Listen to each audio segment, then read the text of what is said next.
Previously on A Band Called Punchline. Wait. Let's start together. It had been a non-stop marathon for years at this point. There was a super obvious choice of the next guitar player, our friend, Jon Belan. It's like, oh my God, yeah. I want to be your guitar player. I want to go out, and I thought to myself, this is going to be awesome. We proactively bought a shrimp ring tray to celebrate. I kind of wish we would have stayed on Fuel by Ramen, but I don't know what we would have done differently. If we even take a break for 6 months or something, people are going to forget about us. Everything just seemed to be going right for us. Guys, stop the song. Mark Hoppus is calling me.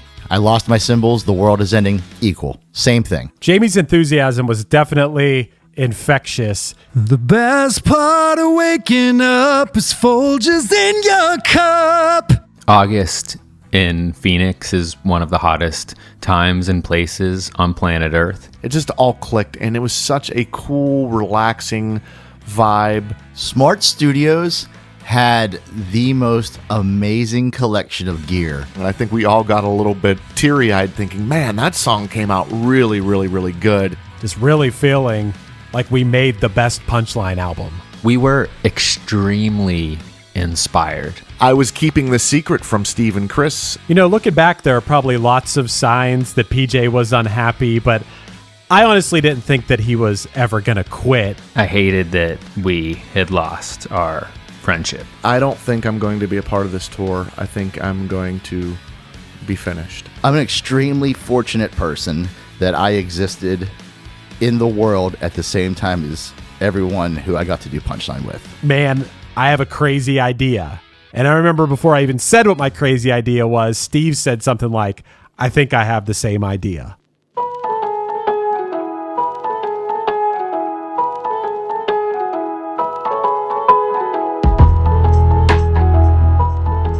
By the fall of 2009, Punchline found themselves in an unfortunately familiar situation.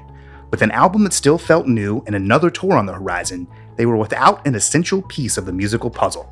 Some parallel thinking between the band's two remaining founding members brought about a surprising yet obvious idea. Steve Sabosley remembers. There was this Hawthorne Heights tour on the rise. Hey, do you guys want to do this tour? It's a national tour with Hawthorne Heights and Just Surrender and Monty R.I. And I don't remember exactly what was going on, but I know that we knew Jon Belan, our current guitar player, was about done with us. He was going to be leaving the band. And so we heard about this tour and we wanted to do it, but we knew that John wasn't going to do it. So if we were going to do it, we would have to find another way. And I remember this very memorable phone call with Chris where, I don't know why, but I think I was at Chris's house in his driveway, but he wasn't there. Bassist Chris Fafalius. I don't know why I remember this detail, but when Steve and I were on the phone, I remember I was driving into Youngwood, Pennsylvania, pretty close to where I live now. Didn't live there then. But I kind of felt like we were both on the same wavelength with the idea that we had of how to continue. Both of us said something along the lines of, are you thinking what I'm thinking? No way. Paul. It's funny in doing this podcast that time that we hadn't even seen or talked to Paul felt like an eternity. That, 5+ years felt like forever. But now when we're doing this podcast, it's like an episode and a half or 2 episodes, but it felt like a really long time. And we had a lot of really strong feelings against it for so long. But at some point recently at this time, I had seen Paul maybe at a show or something and had like a nice interaction with him and it seemed like things were cool. I remember that he looked very thin and I remember that he had a rat tail. But otherwise, I think what's funny is I think he was wearing like a t-shirt. Oh, I can't remember what t-shirt it was, but something like maybe a Slow Ride t-shirt. Still have it today. That might have been it, but it doesn't matter. But it was a t-shirt he wore all the time back when we were playing shows together and playing in a band together. And it was like nothing had really changed. So I think that having that interaction made this possibility more of a reality, at least the possibility of us asking him to rejoin. Paul Menatiares, When he left the band in early 2005, it caused a real rift. I mean, we were not friends. I would even say we were enemies. It was just a great tear in the fabric of Punchline and our friends and whatnot. We were all very hurt by it and needed time to heal. But, the truth was that the friendship and relationship that we forged in those years was that of a brotherly kind. So, family's with you forever, I guess. And I remember seeing him before a show that we were playing at the Rex at Michael's Pizza Bar, the bar next to the house where I lived for so many years. And that was the first time I had seen him in a while. And I don't know how, I do. I remember how we started to heal again. And that was the day that John Beats, the drummer of Bayside, died. I called Paul Menetiades. I remember finding out about Beats and without much hesitation just called Steve. I think he said, I just called your house or something like that. The conversation was short, but got a lot of work done. We didn't have to say much. The fact that someone that became such a good friend was gone, all of our problems seemed insignificant. I was clean by then, so that made it a lot easier to get things in perspective and, just get a hold of these guys again. And that opened the door to us talking again. That was a jumping off point, but it took a very long time for us to all come back around. But time healed. The timing is interesting because we had just finished a tour with Farewell and Between the Trees in early October, and this Hawthorne Heights tour was in November. I remember calling Paul and asking him to do it, and he was so nice and so appreciative.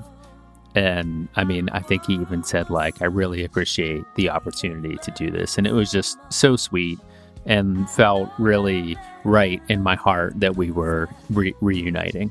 I sort of love reunions. Reunited and it feels so good. Reunited.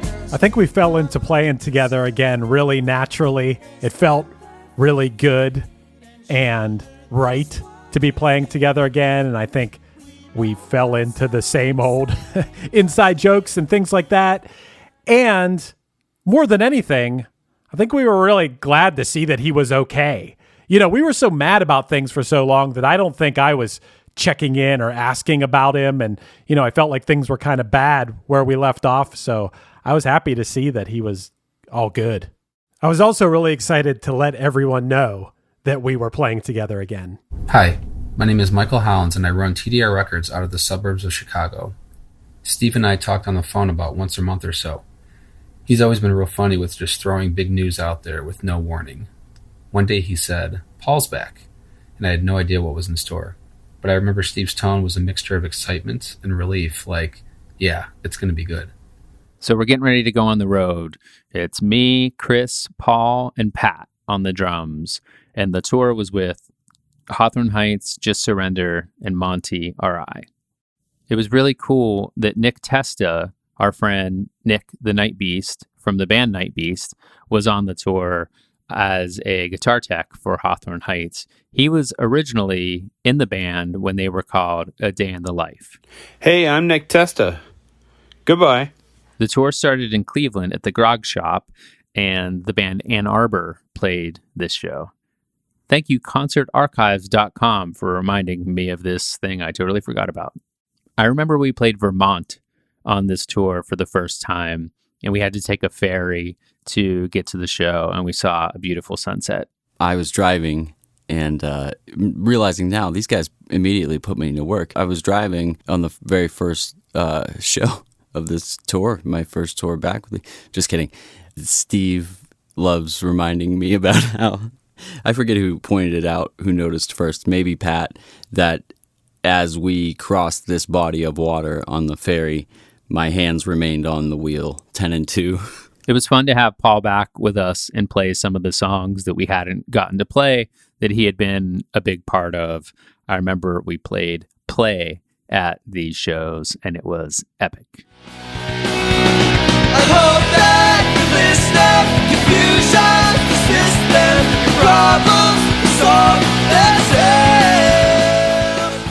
There were certain songs, especially from Action and the Rewind EP, that we shied away from playing when Paul wasn't playing with us just because his voice was so instrumental to the song itself. There were some songs that he sang on where, yeah, somebody else would sing it, but there were a few here and there where the tone of his voice was a big part of the song, and it was nice to be able to play songs like Battle Scars and Play and songs like that again. This is kind of crazy.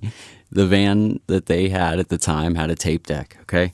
And I don't know if anyone remembers, you would put this tape in the tape deck that had a wire that would plug into your phone, into the headphone port, and would play through the stereo of the car. So they had recordings of just drums and bass. And Steve had his acoustic there, just sitting around. And I had an iRig, which is a device that you can plug an electric guitar into that will then plug into a computer or headphone jack or any 1/8-inch jack. So we took the drum and bass tracks into GarageBand on a Mac, and I plugged in via the iRig into a track. We used an amp sim. Steve had his acoustic, and we were able to practice more. You know, we had practiced a few times. We were able to fine-tune like what harmonies I would do when. This part might be too high for Steve, and he needs to, offload it onto me, and all these little things. But I thought that was a really cool, resourceful way for us to make sure we were tight at the shows. Some of the shows were better than others. It was a bit of a slog at this time. I feel like maybe people would say that the love for emo and punk rock had kind of gone away, and these were the dark ages before it would later have a resurgence. Every show had people at it, but there were definitely still some shows, where it felt like, what are we doing? Like, is this the right thing?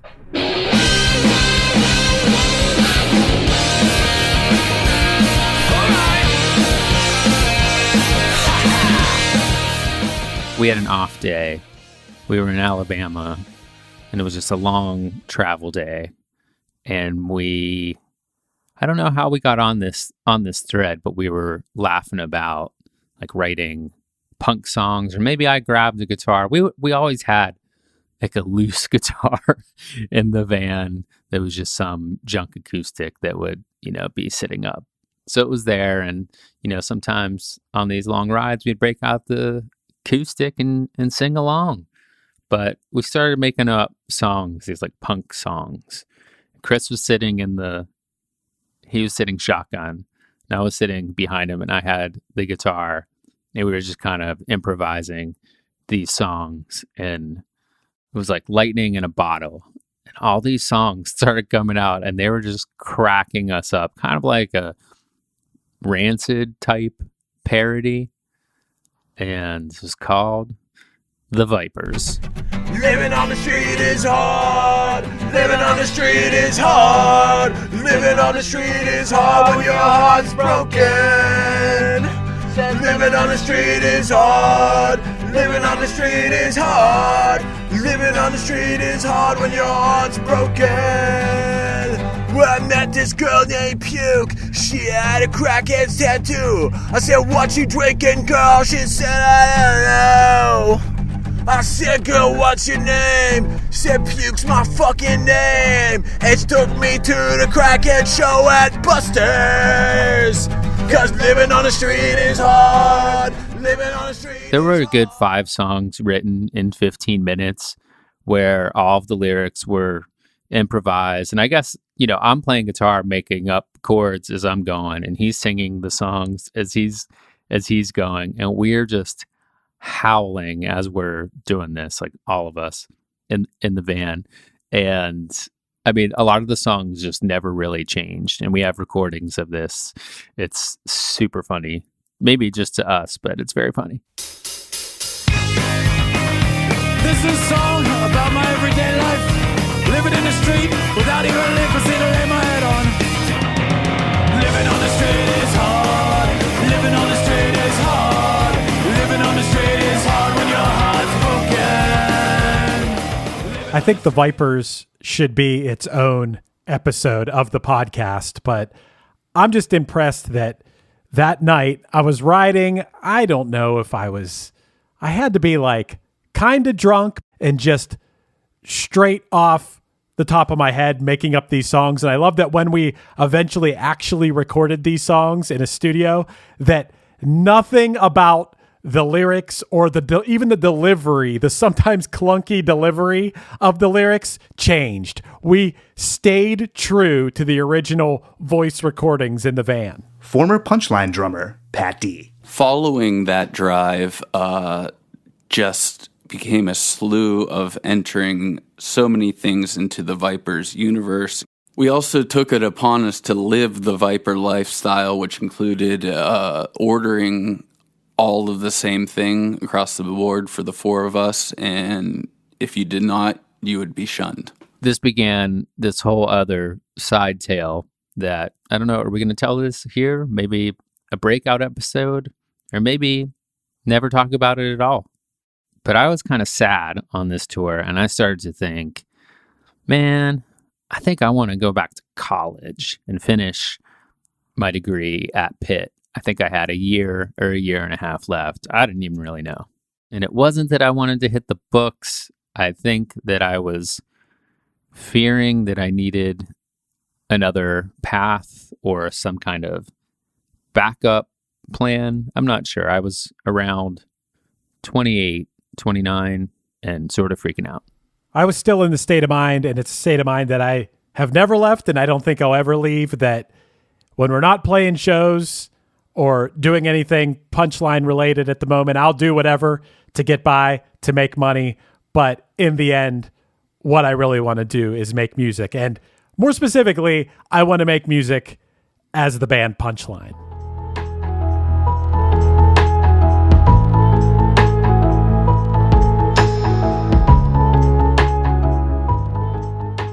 Delightfully Pleased sort of begins with a dream that Chris had. Sometimes it's hard to come up with an album title, but we may have had the title of this album before we had a single song for this album. Chris had a dream that our United Kingdom booking agent, Ed Sellers, told him the name of our new album, or they were talking about it in a dream, and the name of the new album was mentioned. But we must have been together, because I remember him telling us about the dream and figuring out, like trying to remember what it was. So he must have been like, oh my God, I had a dream last night that Ed told me the name of our new album. And what was it? What was it? It was like, he's like, it was so funny and like nice and but unique. And he figured it out, and it was Delightfully Pleased, which Ed Sellers is a delightful British gent. So to picture him, to hear him say the name of this album, Delightfully Pleased, super cool. And I feel like all of us right there were, yeah, okay, great. That's the name. That's going to be the name of our next album.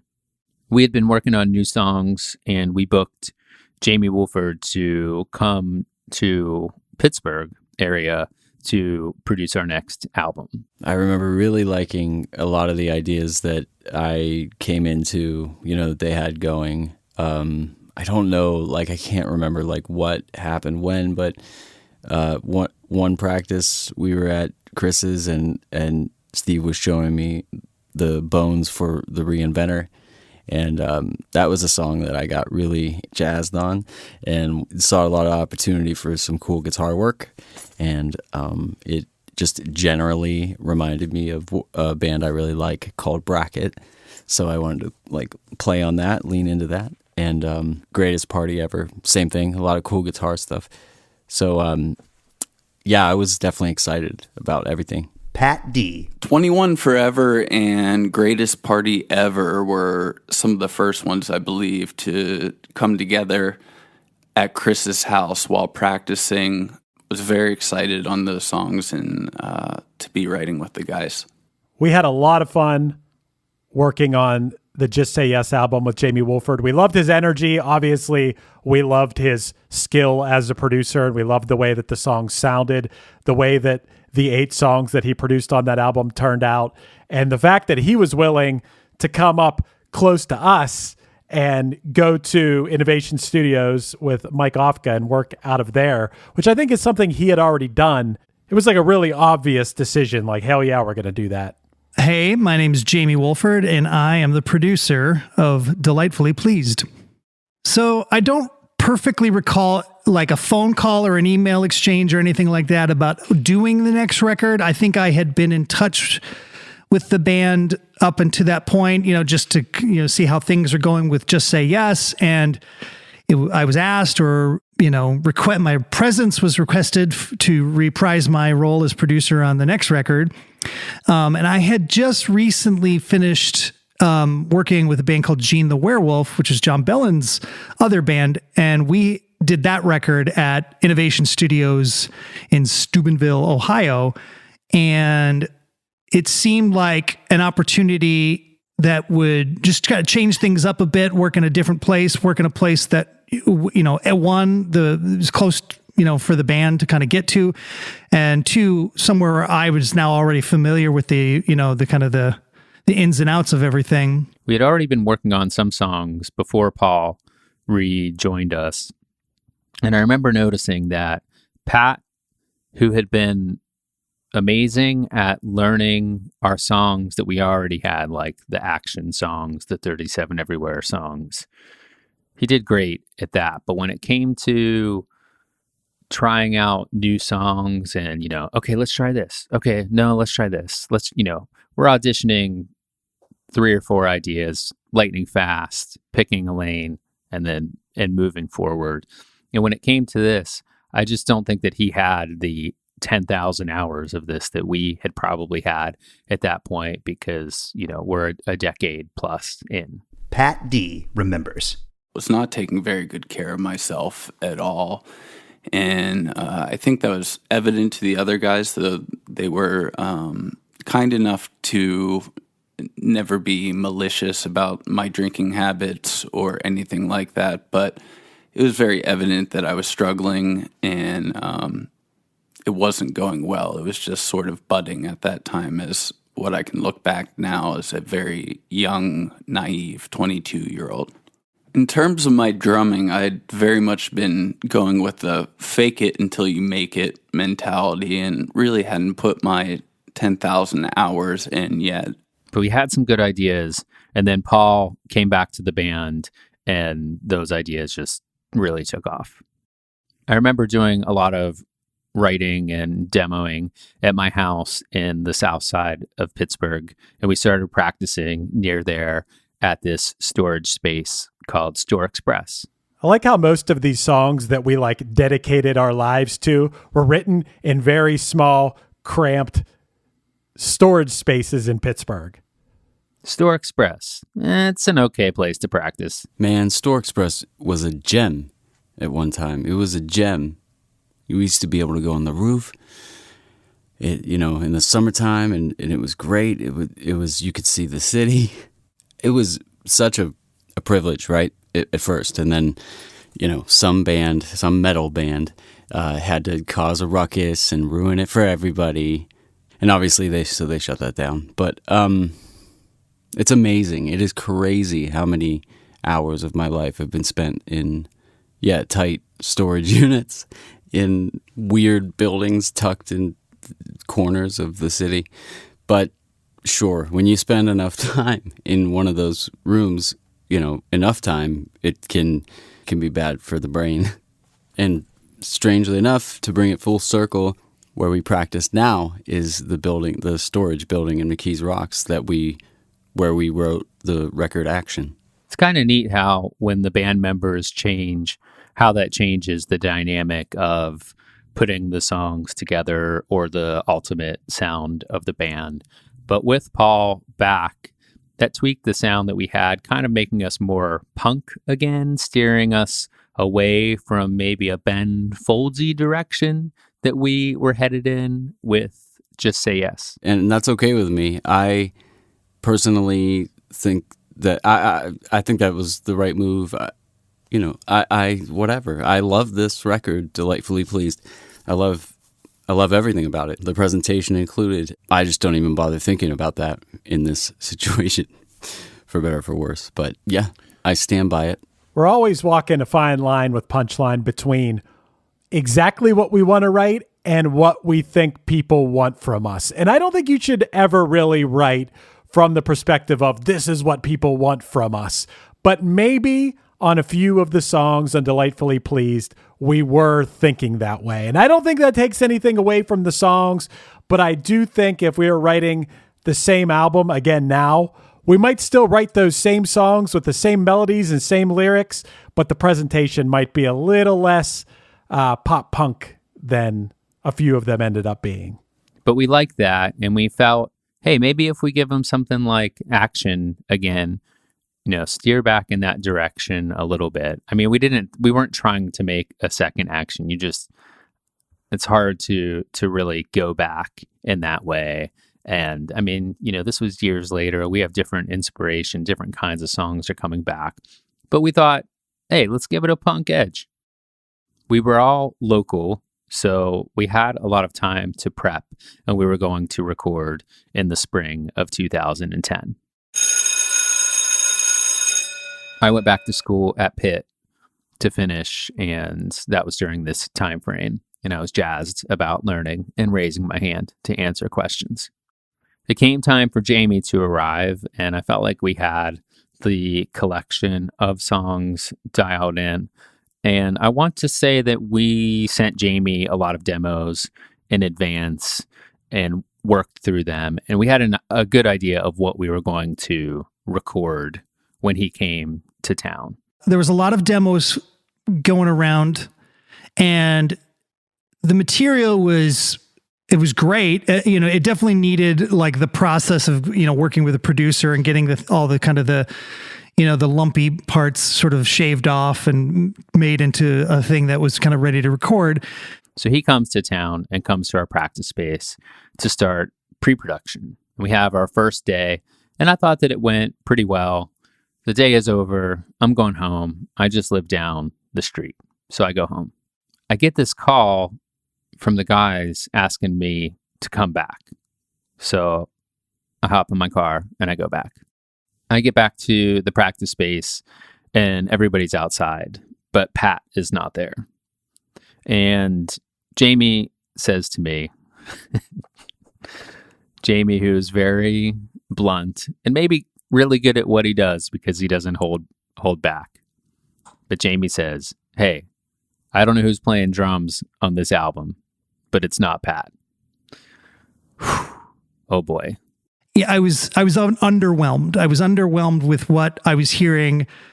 By and large, the drums felt like they were not to the caliber that I thought they needed to be for a Punchline record.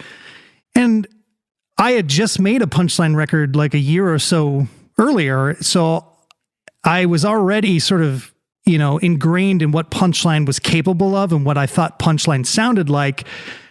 And this to me felt like a kind of a regression of abilities and dexterity. And as soon as I started kind of doing my thing as a producer and getting in there and trying to kind of help the parts grow and into something that I thought would be a little bit more record friendly, I quickly noticed that any deviation from like what was already being done made things devolve even further. I had my reservations about Pat. I loved him, but you got to understand, at this point, we had this thing called Punchline with these four guys, and then all of a sudden, like, oh, we lost this guy. Oh, we lost this guy. Oh, we lost this guy. And to me, it wasn't about Pat so much as a moment where I say, hey, maybe we don't ask people to be in the band so quickly. Let's get to know them. And like, if it's going to be somebody who's going to be a long-term member, let's really understand how the relationship is going to work, I guess, before we rush into things. I hated this. I was very resistant to this idea. I thought Pat had put his time in, not only touring with us, but also working on these songs. So I was really resistant to it. But then, on the other hand, we hired Jamie as a producer to come in here and be honest and tell us like it is. And that's what he did. So it's not like Jamie had something against Pat personally. He was viewing Pat through the eyes of a musical perspective only. And, even if I was resistant to it at first, I went along with it because, the guy who we trusted as a producer was telling us this. Yeah, this absolutely sucked. I don't even know what to say about it other than it's something we had to do. I couldn't disagree. We were going through the process of like making the songs as much as they can be, and we were hitting a roadblock and one that we had not been confronted with yet to the limits we were pushing Pat, and herein lies the one very obvious reason you want a producer to make a record is they have experience in bringing out the full potential of a collection of songs. It was revealing itself, and it sucked. Me and Chris and Steve, we all felt absolutely terrible about this. Pat was younger. Pat was a lot like me at the age he was at when I was at that age. We had quite a few years on Pat, and I think that just years of playing your instrument and whatever, for me, I saw the youthful exuberance and the excitement to play with us in him. And I think that maybe I overlooked any sort of natural gap in ability that would happen when you have years of experience more than someone else. So now Jamie's saying somebody else has to play drums, which I appreciate him looking out for us in that way, that he was a producer of an ilk that felt like he wasn't just going to make, he came here to make like a certain level of album. And I appreciated that he was guiding us in this way, pushing us. I've been in situations where I've had to deal with musicians that weren't quite playing at the level I think they need to play at to make a record. This was a little bit wild because it was like there was somewhat of a fear surrounding trying the ideas, and I was a little stunned on what to do next. Pat D. I'm incredibly grateful to have been a part of a band like Punchline, where I was very much a fan before and very proudly can say have a fan currently and always will be. In terms of my departure from the band, it's very tough in hindsight to look back and think something that was pretty crushing was also still the exact thing you needed to happen at that time for myself personally. Someone like myself needs those sort of catalysts to use to move forward and learn from mistakes and a lot of cliche stuff. But I'm very lucky and grateful for my time.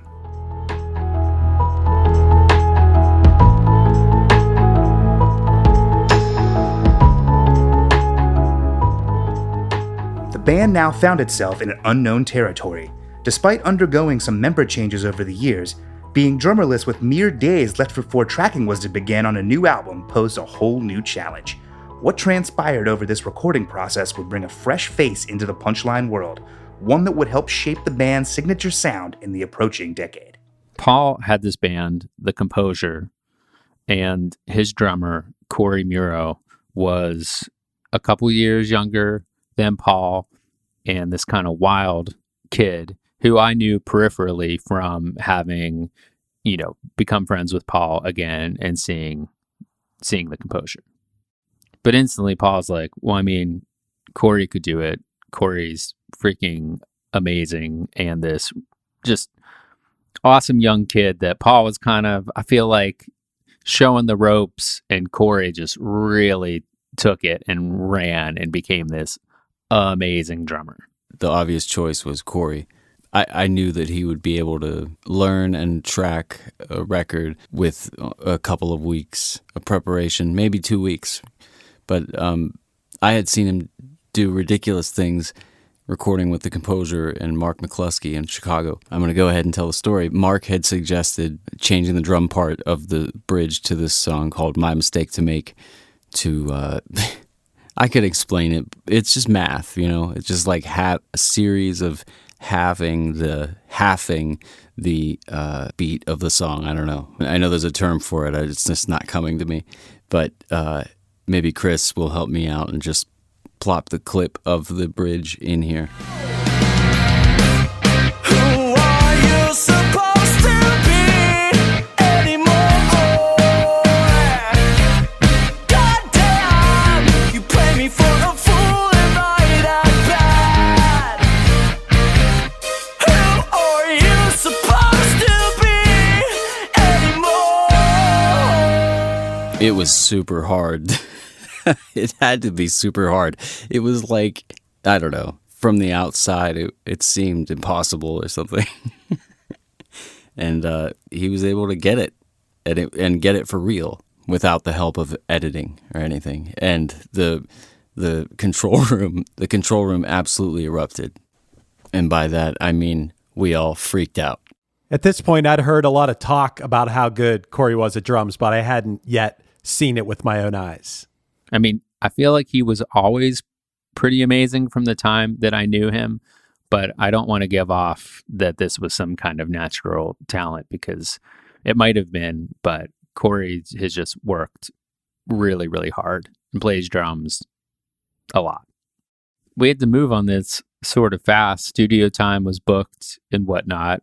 I mean, it was probably later that day that me, Chris, Paul, and Cory met up at the practice space, and it felt like we brokered some kind of backroom deal to bring him into the band, which I think it was that Cory would play drums and essentially join the band short term.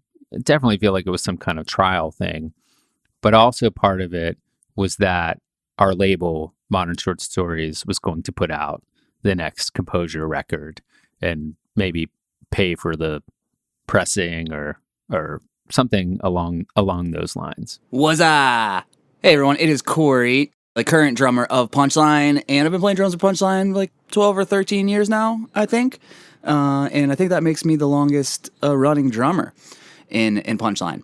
I want to let Steve know I appreciate him as describing me as a wild child, and for those times, I don't think that's an inaccurate description, but anyone that knows me now, it's funny to hear me described like that. The backdoor deal actually started when Paul ran the idea by me of him playing for Punchline on this Hawthorne Heights tour, and we had our band, The Composure, that we were very serious about, practiced every day, toured, put out records, and so that was our thing. And we also, as mentioned before, there was this rift in the Pittsburgh music scene of being pro or anti Punchline, and admittedly, me and Paul definitely landed on the side of anti Punchline. So that threw me for a curveball a little bit there, but at the end of the day, we talked about it and decided, if the Composure can benefit from this, if we can send you out there with some CDs, some flyers, some stickers to pass out at these shows, then I'll write that off as a win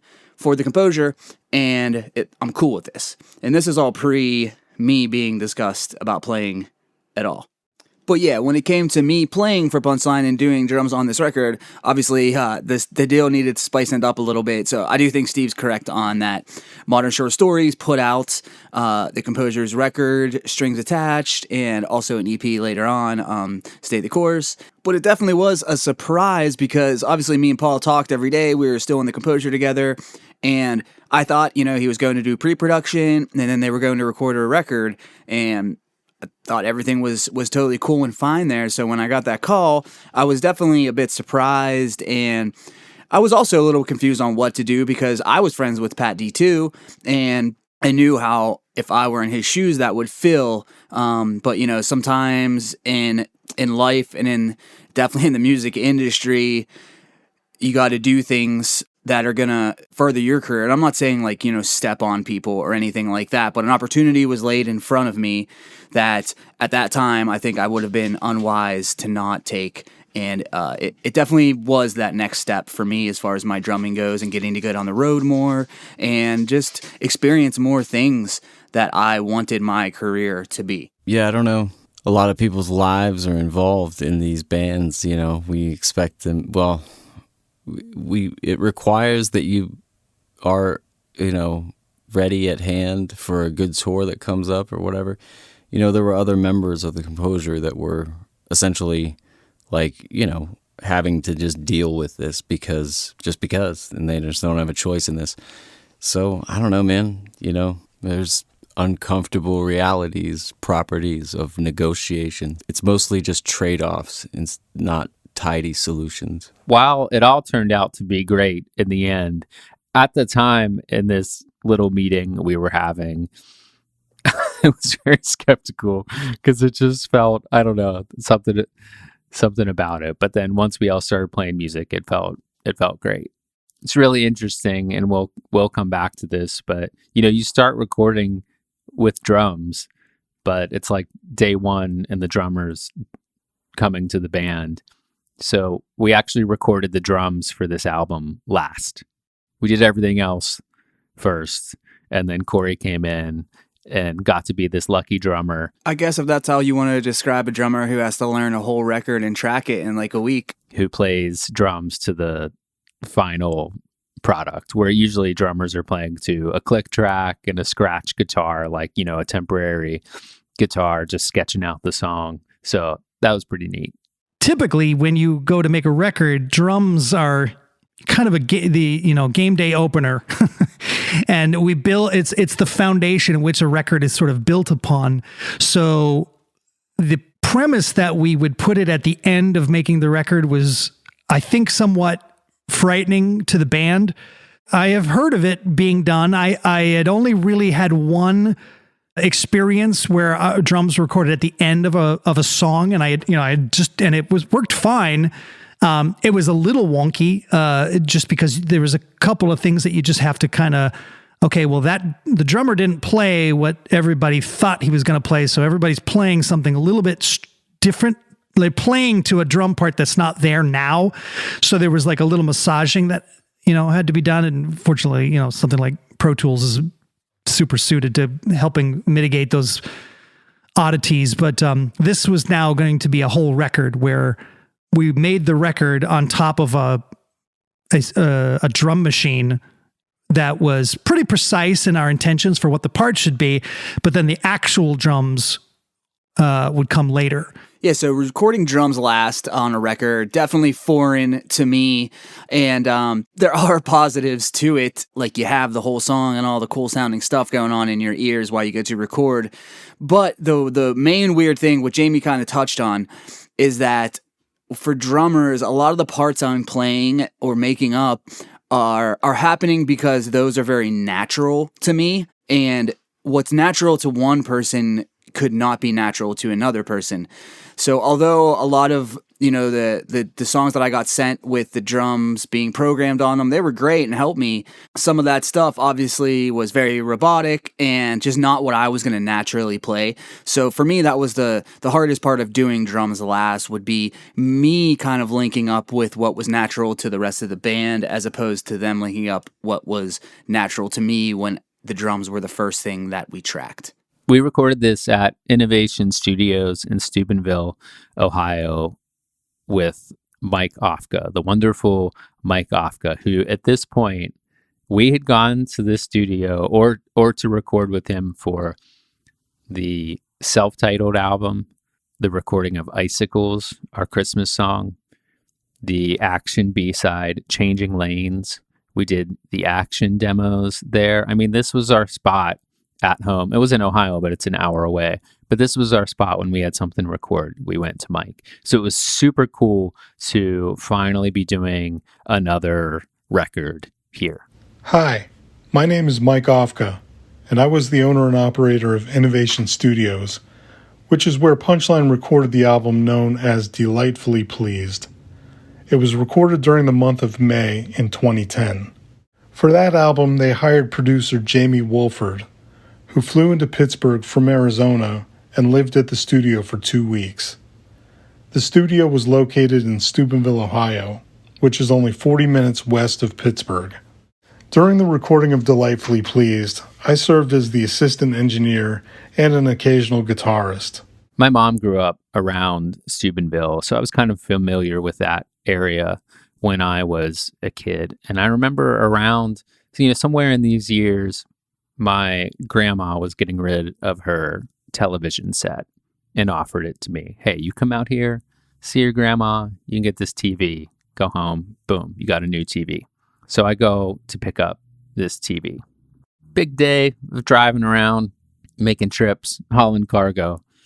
And on my way home, I went by Steubenville, and you can almost see Mike's studio from Route 7.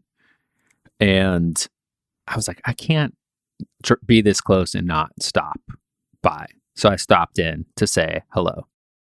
There was this band recording there that had, some of the guys were from Belle Vernon, PA, where we grew up. Their band was the Victory Year. They just happened to be recording, and they said, hey, tonight we're playing a show in Oakland. You should come. And I'm thinking, yeah, okay, maybe, I don't know. Sure. Kind of short notice. I don't know. I don't think I was immediately like, yes, absolutely, I'll be there. But I thought about it, and then me and my new old TV went home. And later that day, I thought, you know what? Maybe I will go to this show. It was January, and it was cold, and I didn't have anybody to go with, so I thought I would go to the show by myself and make, whatever. I'll make a friend. Like, we play shows all the time, and I go up to random people and talk to them. I'll just go make a friend. So we went to the show. I went to the show, and I made a friend, and I am now married to that friend. Her name is Ashley. We always referred to that TV as the Love TV. When Cory came into the picture, if I'm not mistaken, we actually went back to Pittsburgh after some initial tracking of the record to, maybe in a sense, audition Cory, or at least verify that the wide receiver that we were about to toss the hopefully game-winning pass to was going to be able to catch it. And this is something you can't learn from reading books, is just dealing with pressure when you're put in an audition situation, or the first time you're recording with an awesome producer. Just so happened that this time for me was a little both those. There's times in every musician's lives where you do take that step up, but there's a lot of pressure that comes with that step up. So this was definitely a good experience for me to just kind of be thrown into the fire and be like, you gonna make it out or not, dude? Mike Ofka. Now, I could probably fill an entire podcast episode with just my perspective and the stories from those recording sessions. So let me just touch on a few. First of all, Jamie Woolford is an amazing producer and a Pro Tools guru. If you don't know what Pro Tools is, it's basically the name of the recording platform that we use in the studio. And back in 2010, I was still fairly new at operating it. Jamie had a very solid command of the software, and he showed me so many tips and tricks, as well as recommendations for plugins that I still use to this day.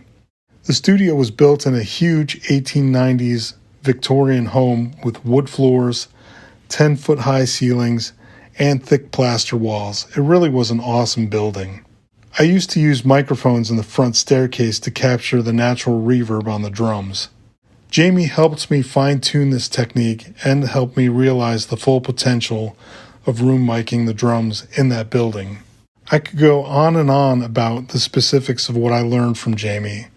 It was a lot, and I'm eternally grateful for the crash course. It really was an eye-opener as to what I didn't know, and it drastically affected my approach to all of my future recordings. Thank you, Jamie, for keeping me humble and for the education, and thank you, Punchline, for bringing Jamie into my life. Jamie and I are still friends to this day. It was the month of May, so it was just beautiful out. And I remember Jamie still being crazy about getting the right guitar tones. And Paul, at this point, had become an even more amazing guitar player and was into, all sorts of new tricks. 70 is the first song on Delightfully Pleased, and it is named so because at that point, it was our 70th released song on a studio album.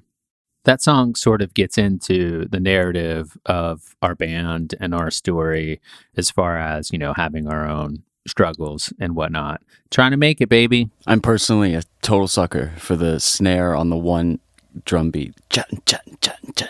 Anytime a song has those kind of drums, I'm sold.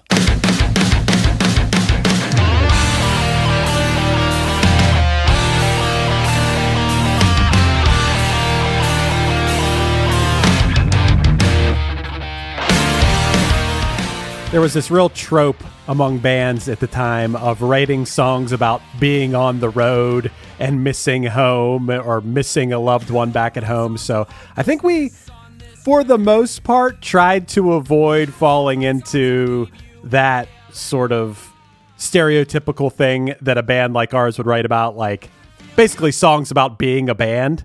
But this one felt appropriate because it was more a song about positivity and staying focused and remembering the past but looking forward to the future.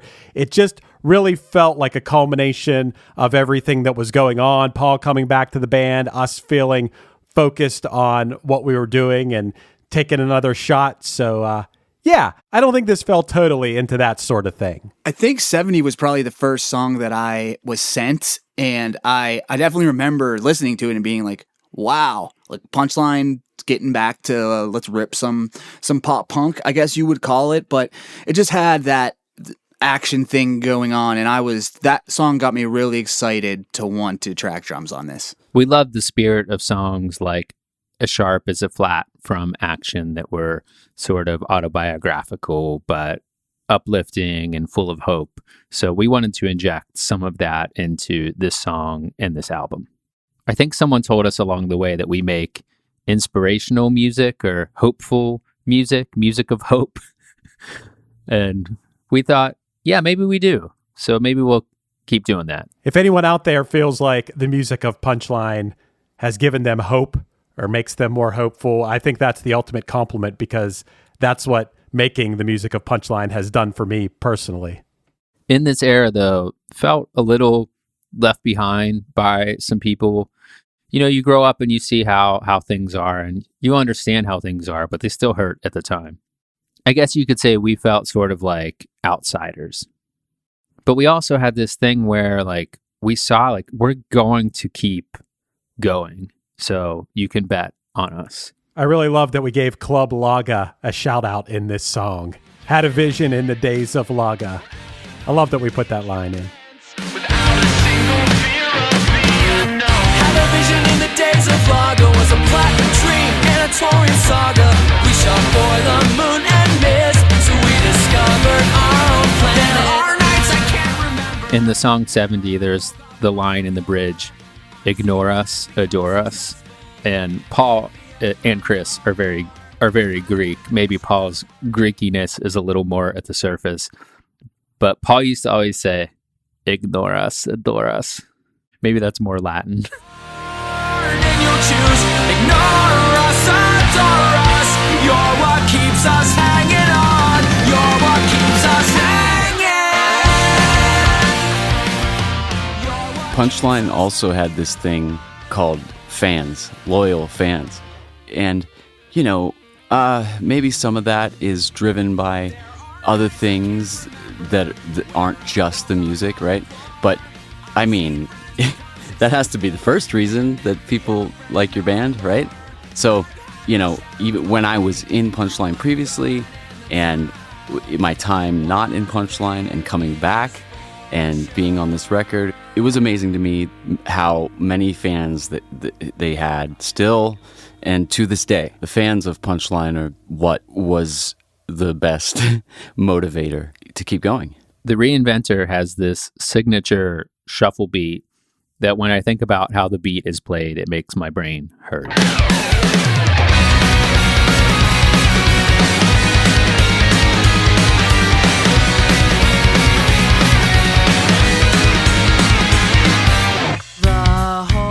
The drum beat to Reinventor is this somewhat of an Olympic endeavor of ghost noting and creating a shuffle sound, doing some really odd sort of polyrhythm thing. And it's not something that a lot of people can actually get their brain around. I know Pat struggled with it. I think even Cory did struggle with it a little bit. It's something that, like, I think we actually did a little bit of it on Just Say Yes in one song as well. So it's not necessarily something I insist upon the bands that I work with, but it's a cool thing that, like, hey, you know what this part could use is this drum beat, and I will pull this out, and it's a little bit of like if you can do this, it's really going to take it, up a level, and if you can't, okay, no big deal. But in the case of the Reinventor, when it was demonstrated that this could open the song, it sort of lit the band's eyes up, and they were like, okay, this now has to be that beat. I can't unhear that this way. Cory did struggle with that beat a little bit. But yeah, that was my first step into the shuffle beat world. And it's really a beat where both your arms and your feet are all doing something pretty intense at the same time that are not working together, but they somehow all come together and make this awesome beat. And that was the thing about working with Jamie too. When I talk about like leveling up and learning things, he not only amazing singer, songwriter, his band The Stereo is awesome, but he's an awesome drummer too. And it was the most involved drum tracking sessions I, to this day, probably have ever been in. He was tuning drums after each take. I mean, the drums were tuned in the key of the song, I think probably like a third apart for the toms. And it was just a lot, and opened my eyes and to a lot about recording drums and what you can do to ensure that drums are going to sound huge and fit with the song. I really like to play the guitar, and I got to do a lot of cool tricks in this song. One in particular in this song that's kind of too hard for me to nail anytime when we play it live. Sorry, everybody. Sorry, guys. The pre-chorus of that song, very difficult to get the wah pedal to talk the way you need it to when doing that guitar part. And the guitar part itself is a little bit tricky because it involves open strings and fretted notes. It's difficult, yet rewarding. Maybe no one told me 'cause I knew that I wouldn't. Leave the promises because I knew that I couldn't. You're the only one that still came around. You're the only one that can't get me out. All I wanna do is something new. Need to build different, doing something cool. Wherever we go is up to you. Now, just get me out of the house. Just get me out of the I believe Cory goes numb sometimes from playing that song. That song is about reinventing yourself, and kind of felt like spending a winter holing up and demoing songs in your house, and then you get some songs under your belt and you feel like you're ready to go back out there and show everybody. So we started this album with a song of hope and then a song of reinvention.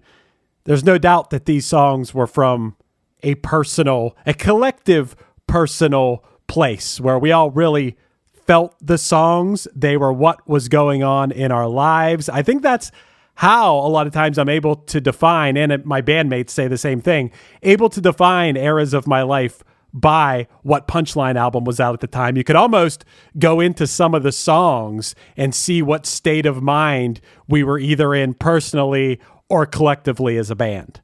This song is a band favorite of ours for sure. It sort of goes right into the next song, 21 Forever, with the sound of these shrieking birds.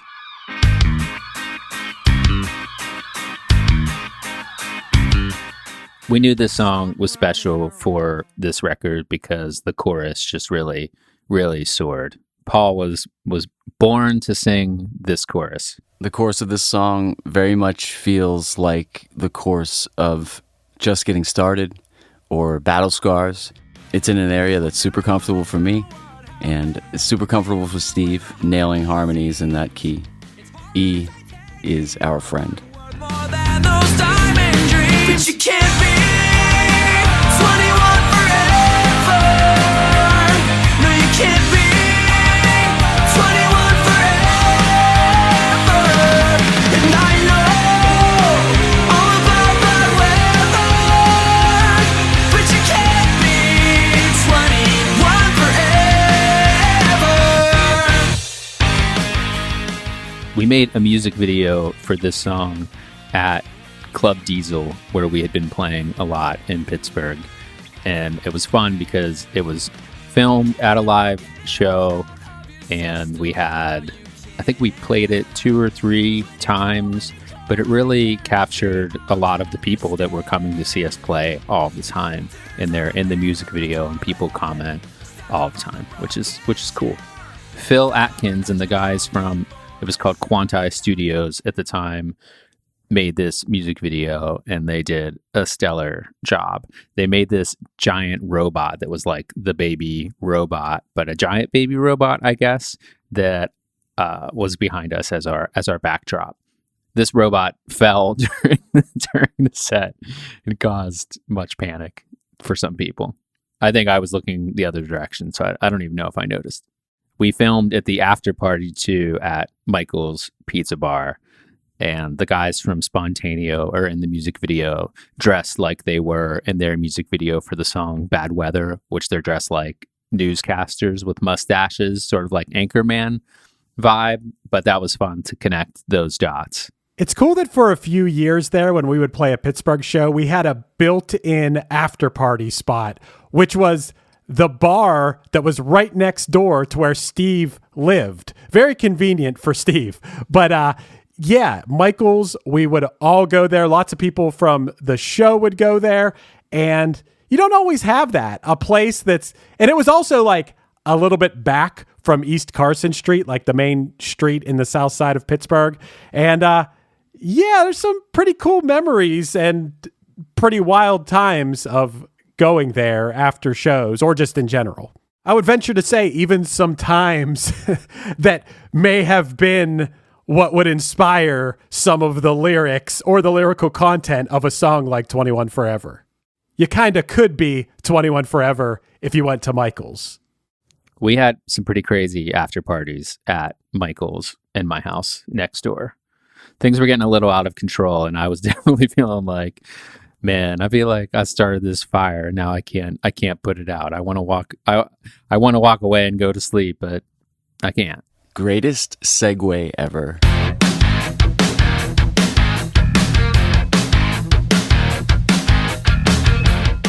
Greatest party ever. I believe we set out to make a New Year's Eve type song. Again, it's neat to think about how the different members change things. But in the era of Rewind and Action, when Paul had been in the band previously, I feel like all of the art was pretty serious looking, and the songs were maybe a little more serious and about, we weren't as silly. I feel like at shows, maybe we were a little silly and fun, but it wasn't until Paul left that we kind of lightened up, and maybe, 37 Everywhere, the art was cartoony and we sang about more fun things. And I think this was Chris kind of getting some more fun ideas through. And that definitely came through on this song, Greatest Party Ever. The lyrics are super fun and reference like a vegetable tray and Forrest Gump and things like that. I like Greatest Party Ever. I just think it's just so fun. I think Greatest Party Ever is a pretty rockin' song, but it hasn't been a song that really lasted for us. Like, we haven't played this song live in years and years, but it has very specific references to like what we thought would be a really great New Year's Eve parties. Like there's Zima and Scrabble and Forrest Gump's on TV and things like that. I don't know. I like specific references to be able to put yourself in a place. I really like this song. I think that the lyrics are great. What other song mentions Zima, which is what I got drunk on for the first time. Story for another day. But I just think it has a huge chorus with the 4 on the floor and the 16th notes on the hi-hat and great melodies. And it kind of has always been a mystery to me why people didn't like this song more. The best time. The world is spinning and there's no way to stop it. We can't avoid it, the future's here. So let's stay up late and celebrate. It's always New Year's Eve of 2000 something. And we definitely don't play it often. And it might be because the last time we played it, I'm pretty sure the last time we played it was a pretty monumental moment in Punchline history because we played it first at a show in Long Island and completely bombed. We just did not play it well, which actually, that show in general led to a big conversation that will eventually stem the next record and things that happened there. To quote Mike Ofka, whose studio we recorded this record, "This song makes me want to break something." Mike Ofka said that to me when I was a young lad, like maybe 15 or 16. I guess I was driving, but my high school band recorded with Mike Ofka at Aardvark Studios, which is right down the street from Innovation. And one of the songs, when we got through it, or because I think we recorded them live at the time, but he said, "This song makes me want to break something," in the most monotone. You got to know Mike to know how he delivered that line. But thank you, Mike. I've been using it ever since. This song makes me want to break something.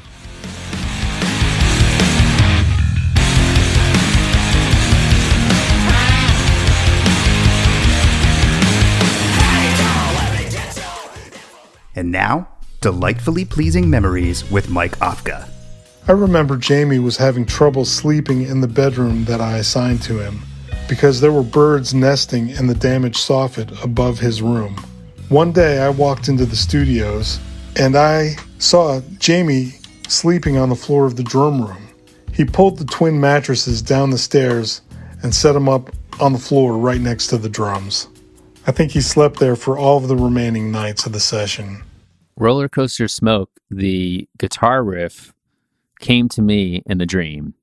I would have dreams all the time about music, but would never remember what it was when you wake up. This was the sort of scenario where I'd just fallen asleep, not just fallen asleep, twilight phase, maybe 10 minutes into a sleep, and I woke up and I remembered this riff this melody from a dream. Bo, bo, bo, bo, bo, bo, bo, bo, bo, bo. And I got out of bed and I recorded a voice memo of that. And then I went back to sleep.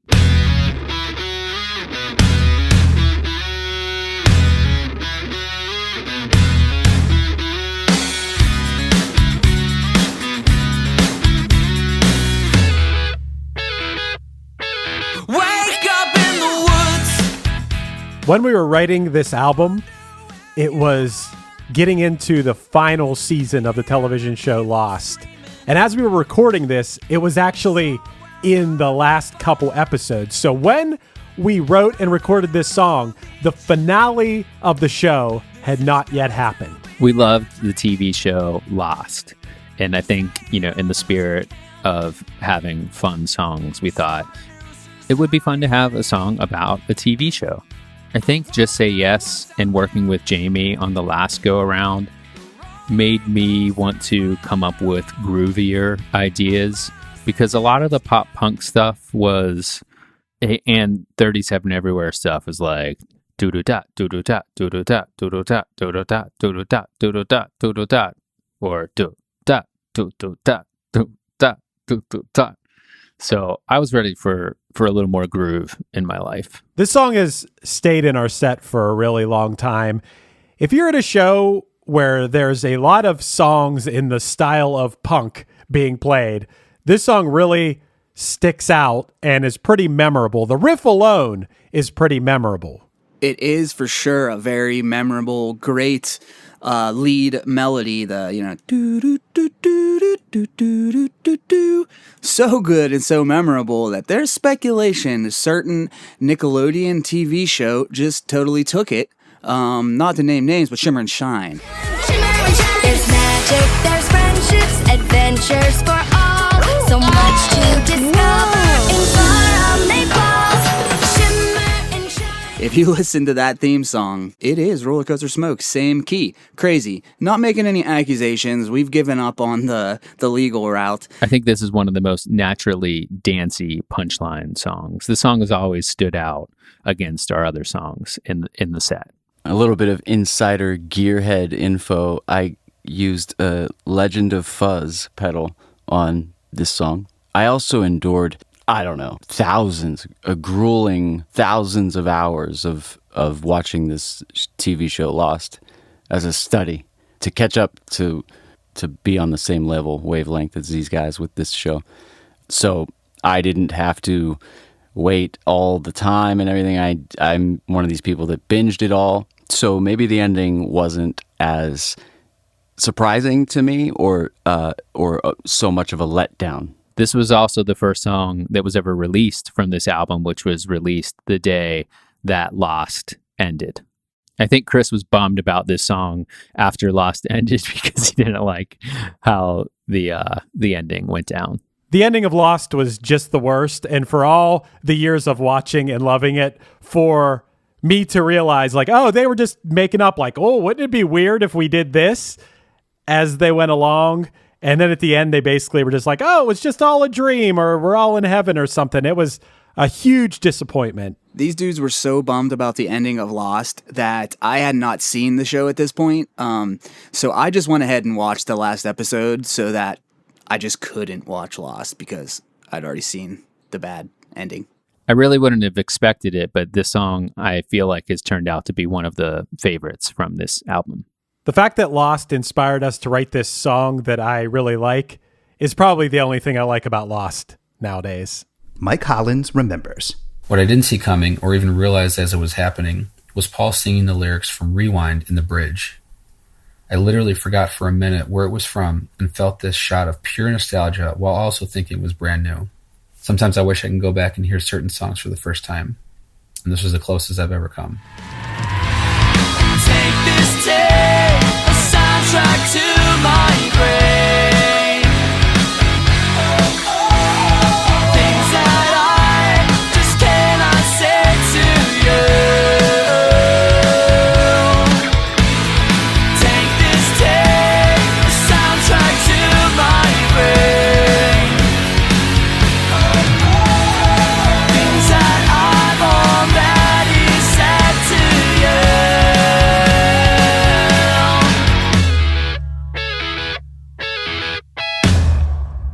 Into the Mouth. Wanted this to be like an abstract song that had this like big impactful thing, but then was short and went into something completely different. I think that was the point, is we wanted to try a song that had like two halves and they were totally different. I remember Jamie stressing with all the harmonies that we did on this, how important it is for everybody to enunciate and sing the words the same. Something is wrong, not something is wrong. You're not saying something, you're saying something is wrong. Something is wrong. Hell on the rise. Into the mouth. Hands at our sides. Nothing to hide. Where east becomes west. I mean, looking back, this probably would have been a pretty awesome opening track on the album, although people might have got the wrong idea about what the album was going to be like. But it was like the first half was this giant Queen-like sort of thing with giant harmonies and big hits, and it kind of built anticipation for what was going to happen. And what happens is it turns into a very fast punk rock song. There's no way to describe this song other than really it's sick. Love the beginning. The beginning of the song, actually, the count in between the like something is wrong. The count is really weird in those. I like that. And also, I'm always going to love a song that has the punk beat in it. But I do want to send a message out to all drummers that if you're going to play the punk beat, play the 16th notes on the hi-hats. Don't go just hitting your snare and your hi-hat at the same time. Back when I was the giant that scared the sun away, I never thought that I'd face him again and felt comforted in that. And then he emerged so quick into the Oh, that fast part that it goes into. Can we play that at every show ever that we play? nothing is wrong, nothing is wrong, nothing is wrong, nothing.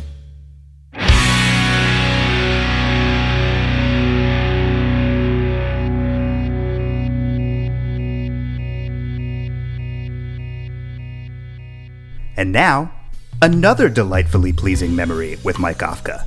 I also remember that Paul had brought a tiny dog to the studio, and it was about the size of my dog's head.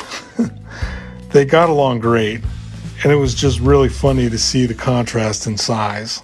Whatever I want, whenever I want. What a different sounding song. I feel like this was that extra kooky track. You know, maybe this would have been like, we need one more song for this album. Cool, let's do something like acoustic or stripped down or different. I believe that was the intention for the song.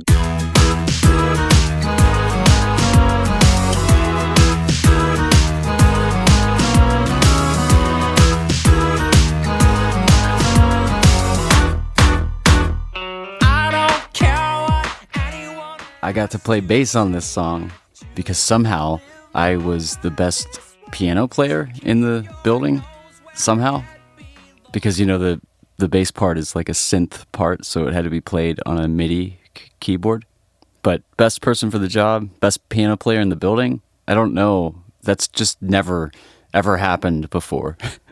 But I'm honored. Thank you, Chris, for allowing me the honor, the pleasure. The spirit of this song, I think, is cool. And in the end says, I'm going to be the biggest rock star that you probably never heard of, which was of the mindset of like, hey, we are this rock band that just keeps going and going. And we had, I don't know, had lost a little bit of our, I don't want to say we didn't have our eye on the prize, but we were like, you know, Punchline doesn't, we're not competing to win, and if we don't win, we stop. Like we are. Like we're here, we're existing, and we're just going to keep doing our thing. So I think that's what that line was getting at. I'm gonna be the biggest rock star that you probably never heard of. I'm gonna be the biggest rock star that you probably never heard of. There are a lot of songs out there that I think are very transparently trying to be the graduation song for that time of year when people are graduating high school or college or whatever. And I don't think that was our intentions with this song, but when I listen to it, I'm like, you know, this kind of fits that theme. And I think as far as where we were coming from, we had at this point in our late 20s kind of graduated from that thinking of we got to be these huge rock stars to be successful. We kind of graduated into a thinking of we're going to do our own thing. And if success follows, that's awesome. Keystone, what a fun song. Hey, let's write a song about our great state of Pennsylvania.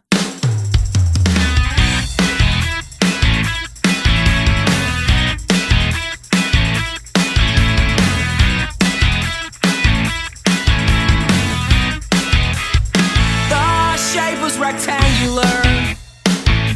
The color was purple, and I was a kid. I always thought about this globe that we had at my parents' house when I was a kid. where the 50 states were all colored a different color, and the color of Pennsylvania was purple. Pennsylvania is probably actually green, but the shape was rectangular and the color was purple, and I was a kid. You know, Pennsylvania, from the big cities of Pittsburgh and Philly to all the small towns we played along the way, was really a big part in helping our band go forward and achieve the things we wanted to achieve. And we thought a song that was sort of a love letter to the state that we were from would be cool. And along the way, we were like, well, why don't we try to write this song in a way that, like, this could be the new state song of Pennsylvania? And we even ended up putting it in the liner notes, like, please write to your legislators and tell them to make Keystone the next state song of Pennsylvania. A very fun part of this song is opening the second verse with shouting, Bell Vernon!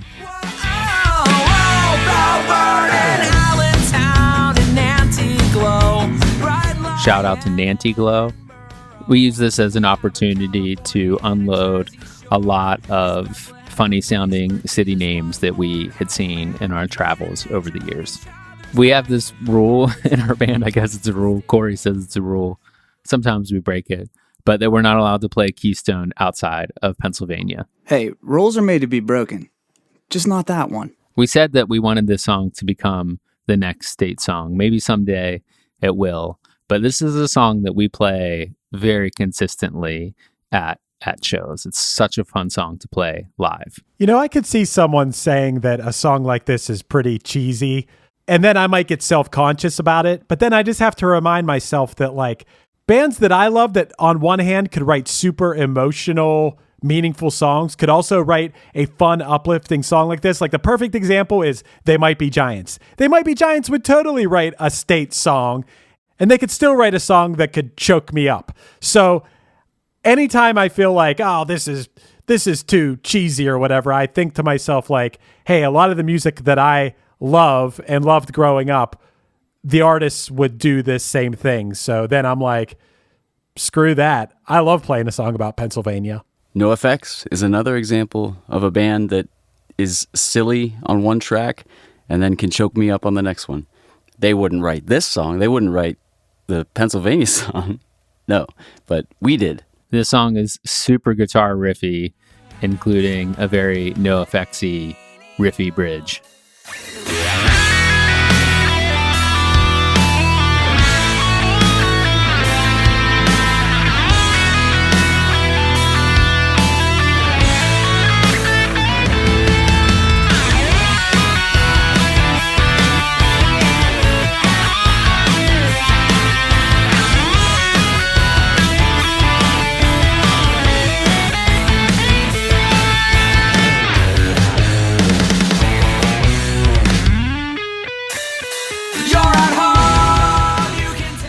And now, another delightfully pleasing memory with Mike Ofka. I also have lots of fun memories of the meals. I have pictures of Steve cooking in the studio kitchen. We also went to the Sesame Grill a lot for sushi and Jamie's favorite meal, vegetable dumplings. No Significant Other was this 50s, 60s doo-wop-ish sounding punk song about how you broke up with your girlfriend and now you're really bored. Since it has that doo-wop feel, we decided to include names like Rick and Veronica in the song. I look at you and see the life I wanna live. You look at me and say, how could it come to this? But if the timing's right and the stars align, then consider this case closed. I remember Jamie asking, like, do you want to record it actually doo-wop-ish sounding, you know, like Motown sounding, or do you want to make like the punk version? I believe we said the rock, the punk or rock version. And now I kind of want to know what the other one would have sounded like. I think this song is our closest thing to like what the Wonders from That Thing You Do would do. And I love that we have the bad guy in the song and we named him Rick. Rick just sounds like such a bad guy in the 60s name. There's something really nice about creating chords between guitars with single notes and using different guitar tones mixing different guitar tones, panning them left and right, what's up the center, like making internal melodies within them. It just gets really fun, but more importantly has a particular sound to it. And we definitely leaned into that on this one. There's a bass line in the end of this song that is a recurring motif for this album. I think it appears in a couple places. Boom, boom, boom, boom, boom, boom, boom, boom, boom, boom, boom, boom, boom, boom, boom, boom.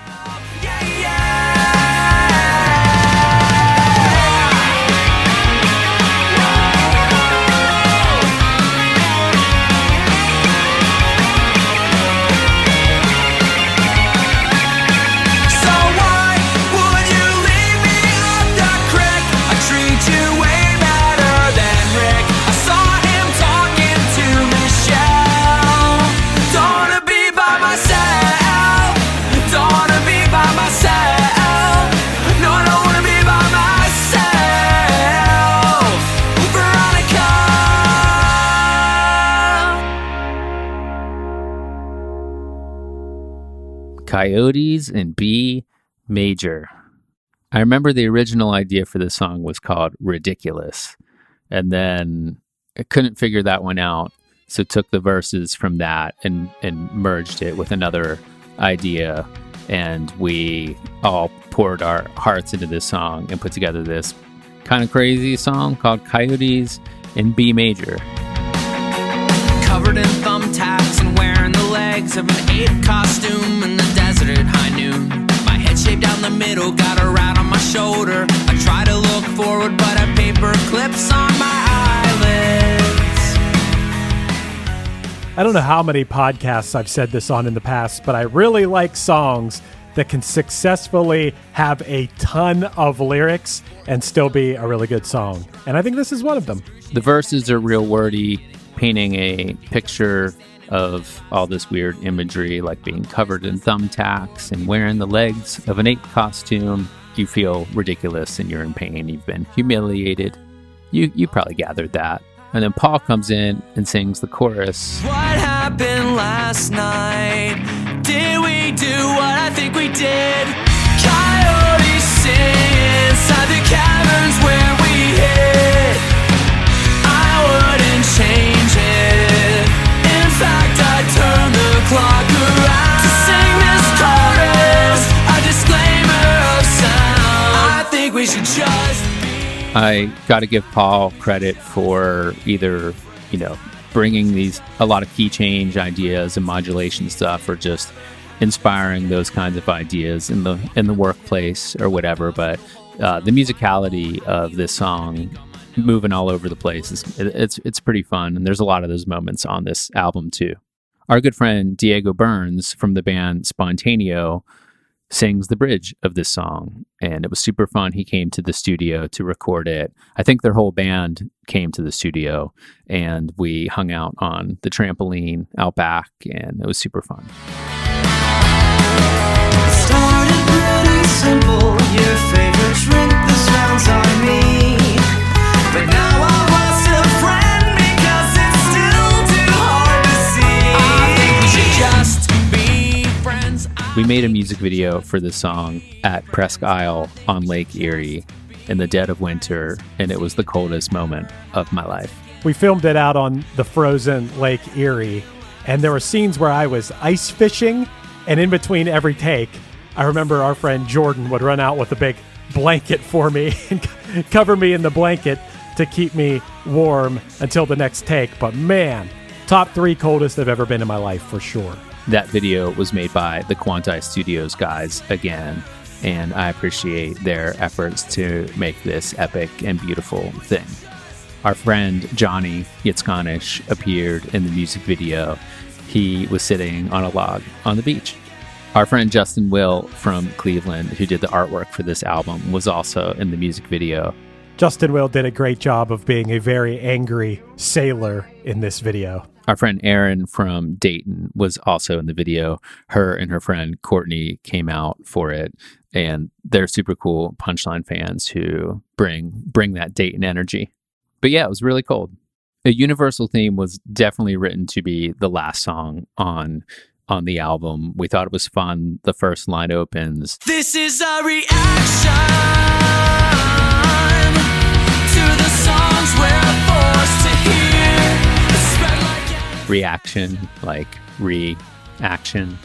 Get it? I think this song was a little bit of a throwback to like the Rewind EP era of Punchline, in that structurally it was kind of all over the place, but we didn't care. It was the last song and we wanted it to be epic and fun and just a great album closer. This song actually features the current lineup of Punchline. Trevor did some guest vocals on this one. Very good guest vocals, perfectly tasteful ones.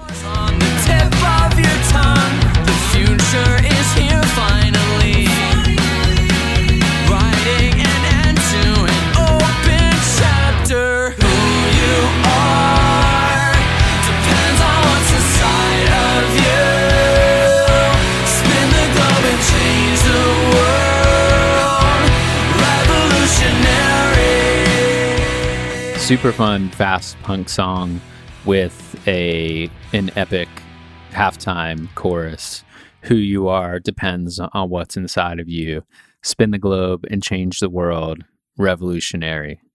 I remember us sitting around the table at the studio trying to come up with the words for that. It was fun coming up with lyrics together. Sometimes that can be very frustrating, but I believe that we were live streaming us trying to come up with that part. And when we came up with the spin the globe and change the world, revolutionary, we were all like, oh man, that's so good. And I still think it's so good. The end of the song, there's sort of a reprise where a lot of the other bits from the album are brought back and mentioned, which is fun to me, you know, ties it all together, makes it a record.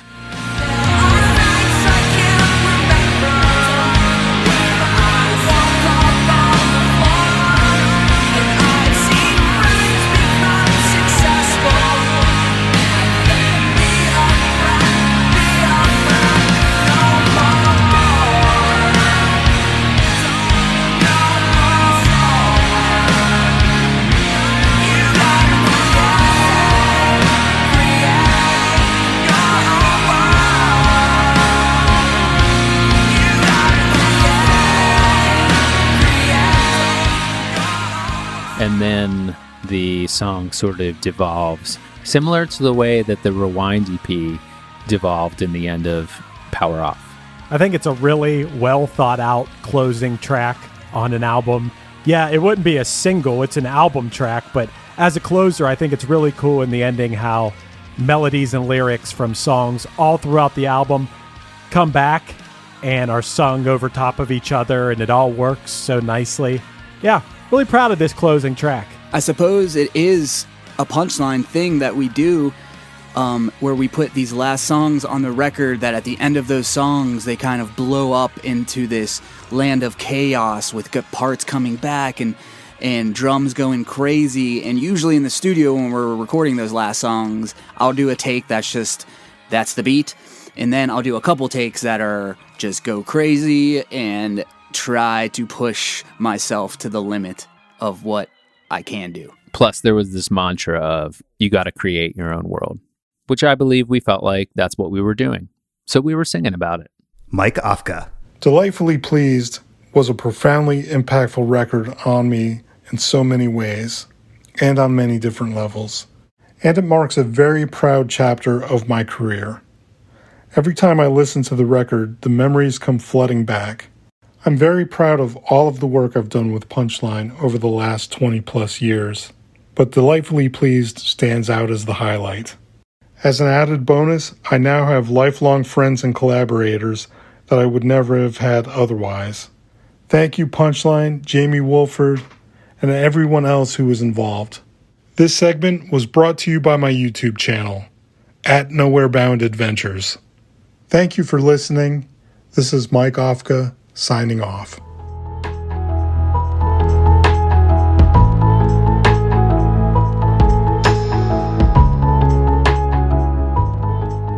With an inspired attitude and a new album that reflected that feeling, the responsibility of making people hear the album sat squarely on the shoulders of Punchline themselves.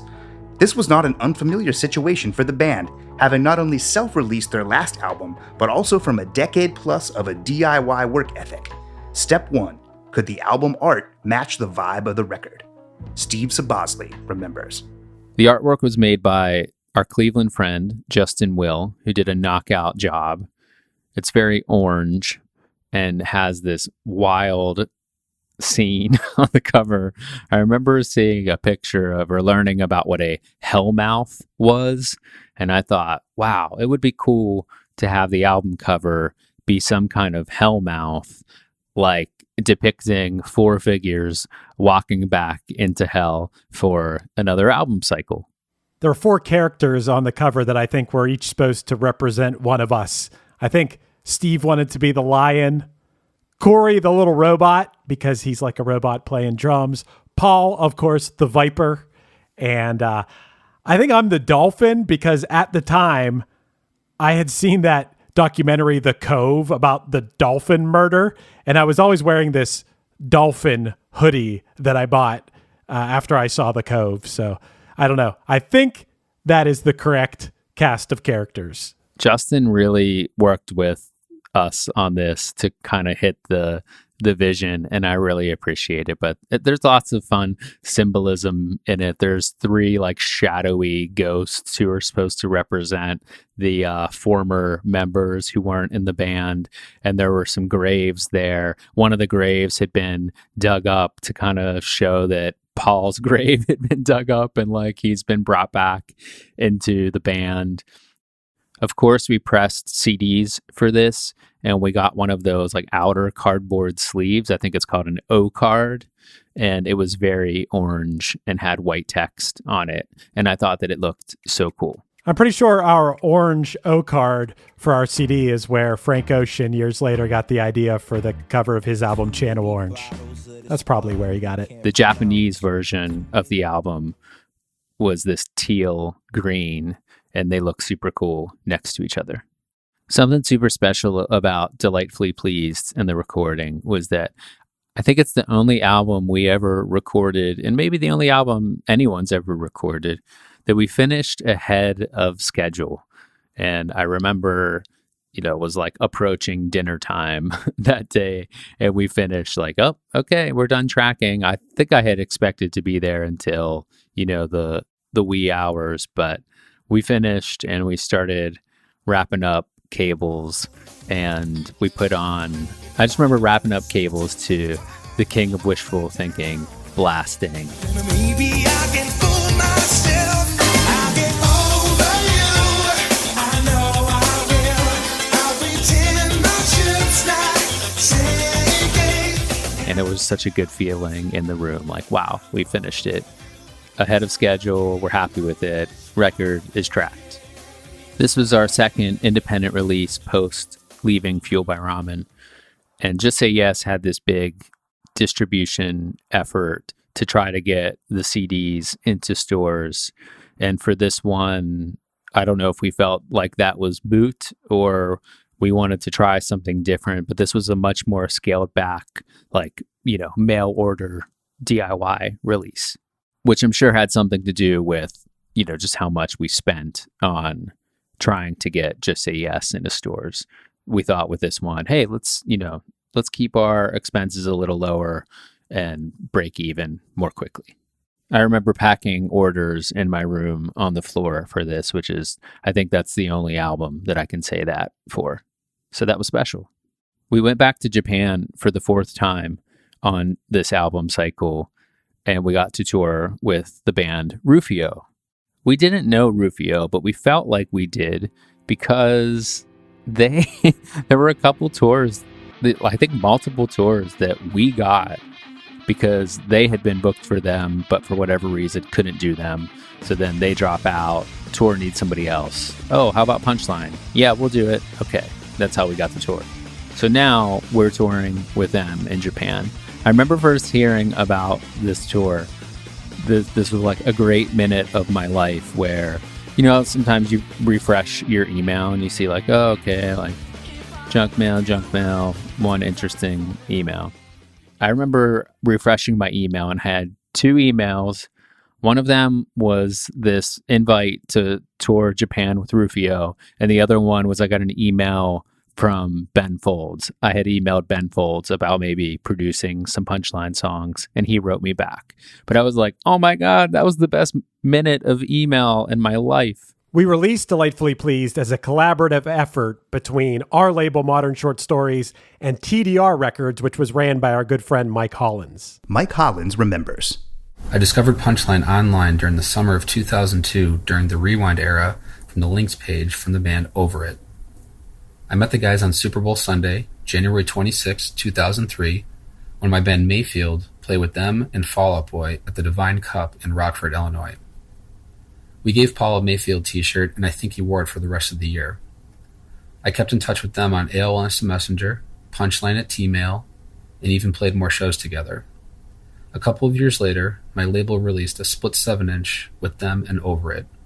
A few years went by, and I somehow convinced them to send me their merch, ran their online store fulfillment, and typed up their mailing list for a few years, starting a little after Just Say Yes was released in 2008 or 2009. There's a really good chance that about 90% of the people listening to this now received a package from me at some point. Keep them coming. I can't stress enough how awesome it is to have Mike Hollins on our team. Not only is he an awesome friend, but also he puts so much love into everything he releases. It's just, I can't overstate it. He's awesome. I love TDR Records. I was tour managing Barely Blind in the spring of 2010, and I got a phone call from Steve and Chris. Steve and I spoke on the phone every so often, so I thought he was just checking in. But once I heard Chris, I knew something was up. They flattered me with saying they liked what I was doing with my label and bands, Barely Blind, The Promise Hero, then flat out asked me if I wanted to help release their new record. I can't remember exactly what I said, but I'm sure I kind of blacked out in excitement. I had to have said yes on the spot because they're one of my favorite bands, and I just wanted to release music that gives me full-body goosebumps. The next thing I remember is getting the final mixes and playing it in our hotel room while on tour with Barely Blind. Once I heard the first 30 seconds of 70, I was all in. The record sounded like Punchline, familiar but fresh. We were in the Midwest at the time because I vividly remember the sound guy at Frankie's in Toledo, Ohio, loved Punchline, so we played a few songs on the loudspeakers before the show. He was moving his head back and forth, but it wasn't until Into the Mouth came on that he said something like, "Wow, this is amazing." We were Japan touring veterans at this point, this being our 4th time going there, but it's never any less special. It is always amazing to get to go do it, and I think we really lived it up. One memory I have from this tour is there was a giant Ferris wheel with transparent floors that was attached to a side of a building. I think this might have been in Osaka, but it was the scariest thing. I remember white knuckling the bars on the side. I think Paul was also really freaked out by it. We were both really scared by this thing. That shit was scary. It was so deceiving because you walk into the mall on the ground level and you just like go in these circles of like, and there's all this chatter and there's lights and there's little figures everywhere and there's everything's so like nice and cute and pulling you in and everything. And then, well, look, there's a Ferris wheel attached to the side of the building. It can't be that high. We just came in and it's not like we went up any stairs. I don't know if that was my logic or anything at the time, but I was like, let's do it. And yeah, Chris only remembers his fear, but you're right, dude. I was not handling it very well either. Yeah, that's a pretty big memory I have from this. I have tons of memories. We took lots of videos and pictures on this tour, so it really sparks a lot of memories and sparks a lot of joy. So this is a big memory for me because although Punchline had been to Japan 4 times, this was my first time in Japan. And not only was it my first time in Japan, but it was to tour with Rufio, who growing up, they were one of the first bands that I like loved that were a current band that were out there playing shows and stuff. Me and my buddy Andy just obsessed over them. Perhaps, I suppose, their first record. So that was just so cool. And man, going to Japan, it was a real eye-opener for me that I was in the right place and I'd made the right choices, because going out on stage and hearing a sold-out crowd sing every word to you in English, but once you get off stage, they can't speak English, that was something surreal that I will never forget and hope that I get to experience many times again. We were on a different label over there now called Bullion that was run by our friend Daisuke. Daisuke is a cool, down-to-earth lover of music, lover of punk rock. He plays in a band called Valve Drive, and of course, he showed us all the hospitality and hooked us up with awesome shows, put together the tour. What a dude. I was very, very happy that our album came out on Bullion. We were so grateful to go back there. Oh, but there's a huge thing that happened on the way there. To this day, I still don't know how this happened, but the night we were about to leave for Japan, I started packing, and we tour a lot. It's easy to pack. Doesn't really intimidate you once you do it so much. But I went to grab my passport and I couldn't find my passport. Where is it? It's got to be around here somewhere. Scan the house again, start ripping things apart. Nope, I don't see it. I called Nick, our tour manager, who was maybe also my roommate. He comes over like a fixer and helps me go through like every corner of the house to try and find this thing. And it's nowhere to be found. So this is like 2 a.m. and we're all getting together at like 4:30 a.m. And I got to figure out some kind of plan here. We were flying out of Chicago. So we had a flight from Pittsburgh to Chicago and then from Chicago into Tokyo. So I thought, okay, I'm just going to go to the airport and see if they'll let me fly to Chicago. There's a center there where you can get an expedited same day passport. Let's go to the airport and feel out what happens here. Obviously, this was pretty stressful. I think that myself and Paul and Cory were trying to figure out, can we do this as a three-piece? Who's going to sing what? We really didn't want to do this as a three-piece, especially since Steve sings so much of our set. Yeah, we were all freaking out pretty bad about this. I was just happy I wasn't the one like worrying everybody about the passport, since the last time I was in the band, I had left my passport with my friend Maria at the time. We got to get a hold of this girl and get it. And everyone was really worried. Sorry, guys. But this was even worse. Sorry, Steve. I believe it was a very quiet drive to the airport as everybody prepared themselves for how I might be really screwing up this trip. They let me fly to Chicago.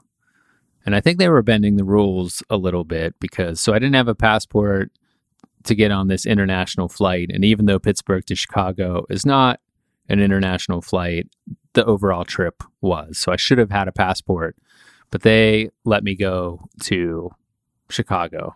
So I go to Chicago, and luckily the tour started with a day off. So there was this buffer day.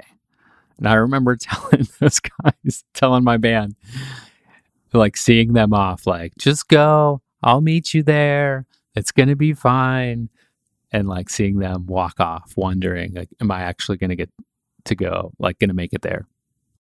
I went to Chicago, went into downtown, got my same day passport, got lunch with my friend Jason Link, Double J, and got a hotel, flew out the next day. So I'm on my own in Japan, trying to make it to the club, emailing with Daisuke. And I thought that, I don't know, the details were always, a little murky because of the language barrier and different way of doing things. But I thought that I had all this time. And then I get there and travel to, I believe, Osaka, and find out, like, I thought I had 3 hours. Like, I'm going to get there and you play in 3 hours. And then I realized, like, no, you're going to get there and you're going to go on stage. And I tuned his guitar, checked it. We had a back line. It was a great back line. I checked his guitar, like tuned his guitar. We got it all ready. They opened doors. Everyone was there. It was so crazy. So I finally get to this club and I literally walk in set my suitcase down on the side of the stage, walk on a stage, pick up my guitar, and we start playing. That's like, we started our set. I didn't say hi to the band. I mean, said hi. And they're just looking at me like, I cannot believe you just arrived in the very last possible second. But I did. I've never been so happy to see Steve in my entire life. Yeah, there was a couple weird things about that flight. The first one being that Steve wasn't on it, and that was worrisome.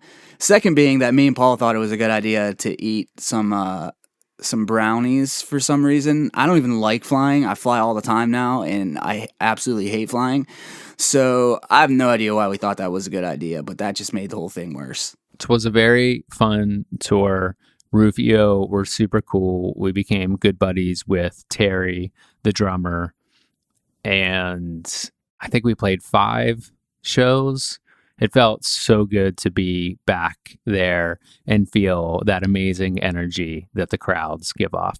Okay, I got to tell one more Japan story. So like I said, it was my first time in Japan, and I was still in that wild guy phase for sure at this point.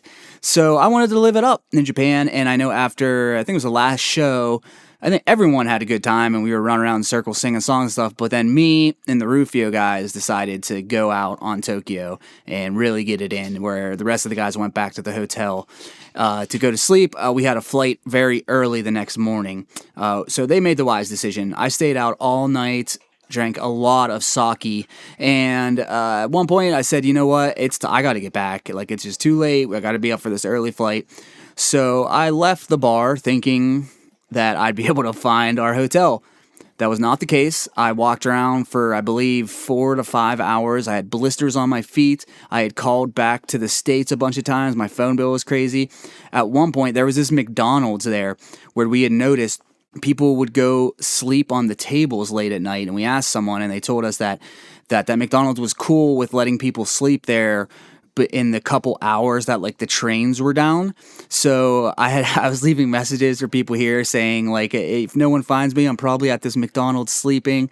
But then by chance, I just happened to walk by our hotel. I went inside, and all the other guys were like up getting ready, and so a very drunk, hungover trip to the airport and home for me. But honestly, that was probably for the better, because as I had mentioned, I don't like flying. So it might have been the first time I slept on a plane. Some shows to mention. The release show was at Diesel with Spontaneo, the Space Pimps, and the iDrive. Footage from this release show would eventually be part of our 21 Forever music video. There were some shows that we did with I Call Fives and Bright and Early that were super cool. There was a holiday show we played in this era with Gene the Werewolf, The Catastrophe, and The Composure, which were all former Punchline members, new bands, which was super fun because we were seeing this community that was developing, or even developed, you could say. In this time period, we headlined the Trocadero Theater in Philadelphia, which was I think a bucket list thing of mine to headline there. We'd played there a ton, and I just always loved it and thought the history was super cool. And our friend Joe Polito made it happen for us to headline and play there. And we played a sick show. I think it was a 15-year anniversary show, actually. We did a couple of those. There was a poster of us on motorcycles where each of the motorcycles mirrored one of the characters in the artwork for Delightfully Pleased. And Cory had a moped, so it was like a smaller, like a baby robot version. Thank you, Josh Bakaitis, for letting us borrow your moped. I think people liked this album when it came out, maybe not in the way we wanted it to be mass embraced, but you gotta wonder when you put out so many albums, like, is there gonna be a point where people just, leave you behind? And sometimes maybe the initial reception isn't so impressive, but it's cool that it just takes time for people to get to know it and get comfortable with your newer stuff. And like sometimes that's even like 5 years later, but you realize like, oh wow, people really like Delightfully Pleased. And I think that it's a lot of people's favorite Punchline album, which is wonderful. I feel like it was one of our most efficiently made albums. Like we were in good working shape to make and produce that record. We did a cassette tape release of this later on with TDR Records, and then we did a vinyl pressing of this with TDR Records, which they sold out. And I wish I had more copies because I gave one of my copies away. As the first decade of the 2000s came to a close, Punchline's dedication to the music never waned, despite an unavoidable feeling of being lost in a huge and fast-paced music world. Optimism and frustration, however, would soon hit a crossroads with explosive results, catapulting the band into a peak that would reignite the flame that may have otherwise started to dull. On the next episode of A Band Called Punchline. You are my universe. You are my universe. And I'm just a planet. And I can't stand it. So nice to meet you. Hey everybody, I really hope that you're all enjoying the A Band Called Punchline podcast. Big thanks go out to everyone who contributed to all the episodes so far, and to you for listening to them. And if you'd like to support us and help us continue making music, head on over to punchlinemusic.com, where there's some links to our Bandcamp, our merch store, our website, our TikTok, our music special, and even a calculator that shows you how many days old you are. Don't forget to leave A Band Called Punchline a 5-star rating on Apple Podcasts or Spotify. And hey, send it to a friend who you think might enjoy the listen. Thanks so much, everybody. We'll talk to you all again real soon.